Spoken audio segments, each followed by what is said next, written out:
Welcome to Doug in Exile. It's time for some science fiction.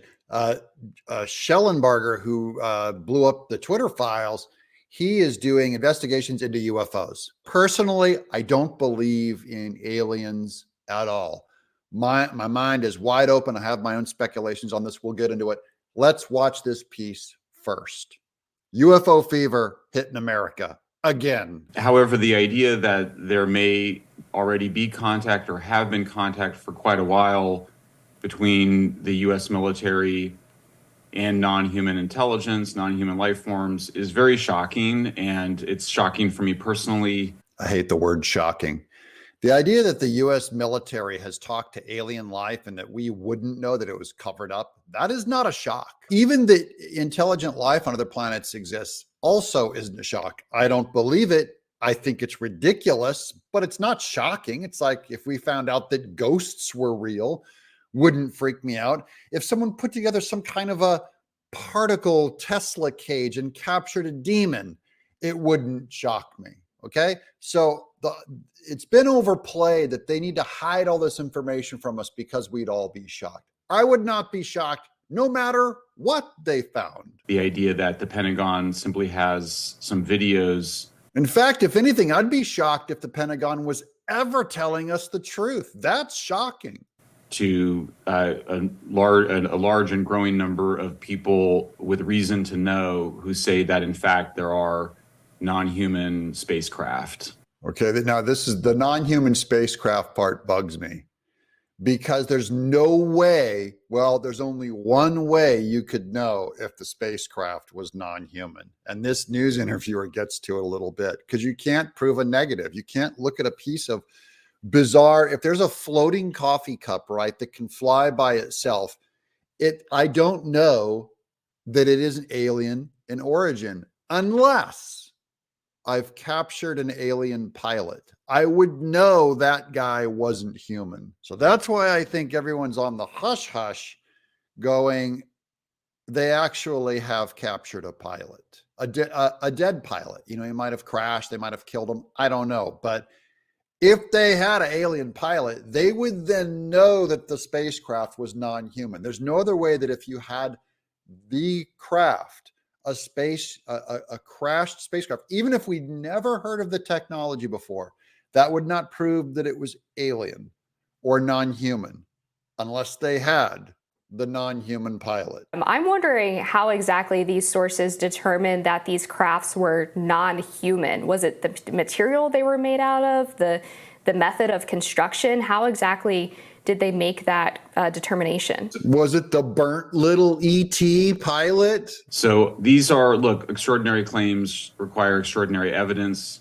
Well, okay, here's Schellenberger. Look, extraordinary claims require extraordinary evidence. That's David Hume. He's actually saying that about the resurrection of Jesus Christ, going like, look, if you have an extraordinary claim like Jesus Christ raising from the dead, you need extraordinary evidence. At the same time, extraordinary claims, you don't need extraordinary evidence to simply investigate them. And then Schellenberger saying, well, you don't need it to ask the question. He's right. You don't need extraordinary evidence to ask a question, but these have not been answered. I don't see the hard evidence. I don't have the extraordinary evidence. So no one should believe in aliens without the evidence. You have a bunch of eyewitness testimonies, which if the people are credible, like if you were my best friend or if you were my wife, okay, if my wife came to me and said, Doug, I saw a saucer land in the backyard and a little man came out and talked to me, I'd believe her 100%. I don't know these other people that well, so I don't believe their testimony. So David Grush, the whistleblower, did say on News Nation that there were, in some cases, non-human pilots. What? I did have confirmation of that from one of my sources. I kept it out of the story in part because it was one source. So it was just one guy that said that there was a non-human pilot. By the way, it does not prove that there's aliens or life on other planets, because I also believe that the Bible says that angels, we have entertained angels without knowing it. We have entertained supernatural good beings, angels from God without knowing it. A demon is just a fallen angel who is a liar. A demon is just a fallen angel who is a liar. We already know now that they can physically incarnate because we've entertained angels without knowing it, right? So what if one of these beings was flying around and he has a physical manifestation of his body, the ability to grab matter and cake it on and look like life? A demon or an angel might very well have that power innate already, in that we've entertained angels. So we've also entertained demons, and they've crashed their site, and their body, their empty little body, has laid there on the ground, and we picked up that body. This could still just be the principalities the Bible talks about. These are supernatural entities that can control physical matter. We know demons can control physical matter because they possess pigs and they possess people. They move physical matter. So that's why they go like, oh, when people find out there's aliens, their mind will be blown because they'll all be atheists. That's what the atheists all say. It's very weird because the atheists, I'll go, oh, based on eyewitness testimonies, I believe in Jesus. The eyewitness testimonies wrote about it in the Bible. And the atheists go, I don't believe in Jesus.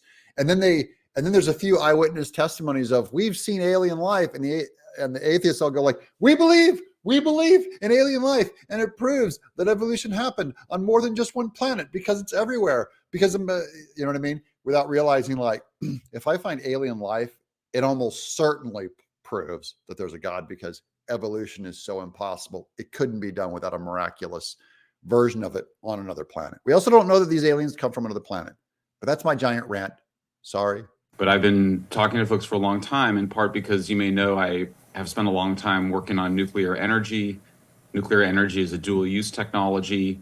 And it was actually in that work that I started to come across a lot of evidence of UFOs, or what have been rebranded UAPs, but a significant amount of interaction of these UAPs and UFOs, including the most famous alleged crash in history occurred around nuclear weapons test sites and also nuclear weapon sites.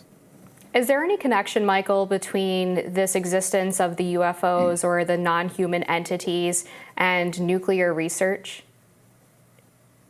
There's definitely something going on that I certainly don't entirely understand. This is getting spooky for me because I've long wondered, why aren't we pursuing nuclear energy? It's safe, it's clean. It would save us because it burns so quick.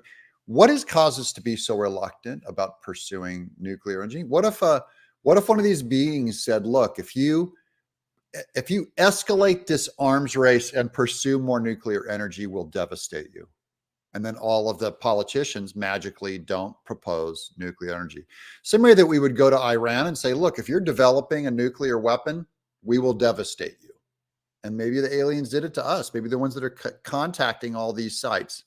Again, I hate to get all spacey on you guys, because like I said from the very beginning, I don't believe this stuff. I'm just speculating. We know there's been cover-ups. And by the way, I will point out, this is a New York Times story from 1978, New York Times Magazine story about Pentagon covering up of UFO information. So it's so funny because to him, this magazine is new. In 1978, I was in 7th grade. That's the year Close Encounters of a Third Kind came out. We were all reading every alien crash, Project UFO, Area 51 sighting. We were delving deep, all our little pocketbooks that were brought in from Scholastic to the schools. We read all about it. I love the science fiction of it. I love the idea. There's nothing enamors Americans more than FBI cover-ups, JFK, Project Paperclip, all these weird things. I dig it as a hobbyist.